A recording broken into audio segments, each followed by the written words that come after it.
move to question from there. Hi Gary, as David says, can we just have an injury update for Scott Arfield and Ryan Jack, please?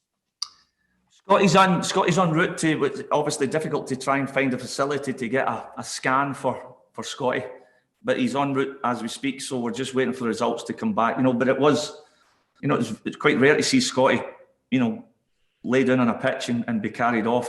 He's generally very robust. So it was pretty disappointing to see him coming off the pitch the way he did. But we're hopeful that the scan shows up better than what that looked like. Would that rule him out if it were to be as bad as first feared? Would it rule him out of not only tomorrow's game but also the game on Saturday? We'll wait purely for the results of the scan, David. That's the position we're in. As far as Jacko's concerned, we're just going to have to be a wee bit more patient with Ryan as well. We're a wee bit hopeful that he could have been in and around the Hibs game, but he's unfortunate. We're just going to sit back and wait for Ryan to get fully fit. How confident are you in the boys that you've got at your disposal currently that they can get you through what is a sort of huge 4 days for the club? Yeah, I think it's been mentioned a few times that we've got a big squad, and I think that's what you need, to meet the demands of the schedule that we have. Obviously we're not focused in Europe at the moment, but the league schedule is very fierce. So this is where we've got to utilise and use the squad and try and rotate things, but being very careful of not disrupting the rhythm that we're in at the moment, because we're in a good place. David Edgar, please. Morning, Gary. Good morning. Gary, do you think that sometimes the focus on specific incidents in games means that they overshadow perhaps what have been some really excellent results for the team? Yeah, I think if you're talking about some of the incidents at the weekend against Hibs, I would agree. Maybe there is an over-analysing, because we felt it was a real strong 3 points, and it was a real difficult game against an opponent who came to Ibrox and had a goal and caused us problems. So as much we were really pleased with the 3 points, but there was a lot of talk about the incidents within the game, And I would agree with you. I think we just tend to overanalyze things so much up here north of the border. Whereas it's a modern day thing because of all this, the social media and stuff and all the media interest. But we can't take away from the fact that we adapted well to conditions at the weekend and adapted well to get we had to fight really hard through the entire 90 minutes and more to win those 3 points. And looking ahead to tomorrow, when you've had 2 games against an opposition quite so quick together, is it a case of changing anything tactically, or is it more a case of saying to the players, we just have to be better than we were a couple of weeks ago? A bit of both. We debrief the game as we do it after every match, and we're disappointed because obviously we've got a good record this season of keeping the ball out our goal, but to concede 3 was surprising.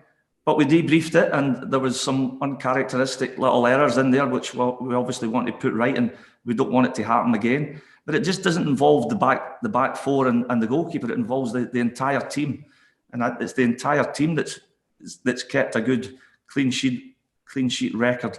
As far as in the other side of the pitch, we've got to trust our tactic. We've got to trust our forward players. When they go into that final third, they've got to take on the responsibility of getting shots away, going for combinations and try to work the many different ways you can to try and break down the defence. And it's going to be tough. It'll be tough tomorrow. We expect it to be tough. St Mirren are in a great run as well, but we've got to trust ourselves. Thank you. Luke Shanley, please. Given that then, Gary, do you go in with a point to prove, or is it a case of the element of surprises away from St Mirren? Your guys will know exactly what to expect if they didn't already. I think it's only natural. Look, when a player, when the game has been so close, the defeat is not that long ago. It's only natural for a player to think, listen, they turned us over. We need to get one back in them. I think that's a natural instinct that you'll have as any footballer right across the country should have. But we're aware that they're a team that's playing with a bit of confidence. You know, that they're in a good place as well. But we've got to go there, and it's got to be about us. We do all our due diligence on St Mirren. We know their strengths, but we've got to look at what we do on the night. And it's if we go there and perform and execute, we hope we can get the right result. Gary, can I just grab you on just a manager that passed away this week, and Jim McLean? Do you have any memories of him, and can you try and sum up to the wider audience exactly what he did for Scottish football? Yeah, as a young player, you know, obviously I worked under his brother Tommy at Motherwell, and Tommy was great for my career.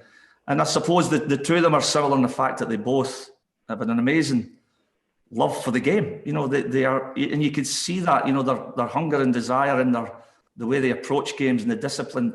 But also the thing for me as a young player, you know, a young player at Motherwell, you know, in the early 80s, you know, Dundee United were a team that had tremendous flair. You know, and you think Hegarty, Neri, Kirkwood, Milne, Bannon, Sturrock, they had some fantastic players, and they played a real attractive style of football. And it was sad to see the news. As much as I didn't have any direct dialogue with Jim, you could always feel his passion for the game. You know, and he was a big forerunner in Inverclyde as well. You know the Scottish education system of helping coaches and young managers. He was right at the forefront there, and I feel for his family. Andrew, go ahead, please. Hi, Gary. Just wondering how difficult it can be to keep the players focused on tomorrow night's game when there's such a huge game coming up immediately after it. Oh, listen, we're as I think it's been mentioned quite a few times this year. You know, we're fully aware of the schedule. We're fully aware of what fixtures are near, but the big strength and what the players have shown is their focus to fully concentrate on what's directly in front of them. And the next game is St Mirren. You know, and once we play that game, we'll turn our attentions to the next one. But we are fully focused on just concentrating on going to St Mirren and getting the right result.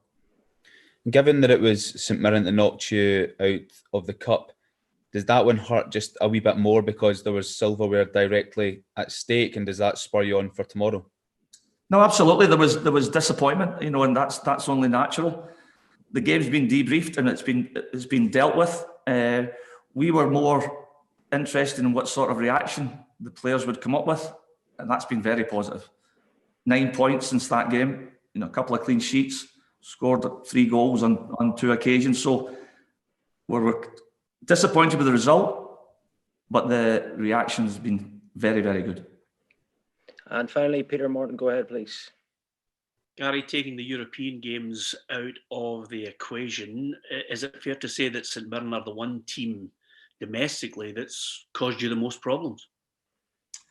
Well, the thing is, we've got a lot of respect for the way that they defend their goal. You know, they're probably a product of their manager. He was a very, you know, robust centre back. So their attention to detail when they're defending their goal is very good. You know, and that's the conundrum we'll have tomorrow.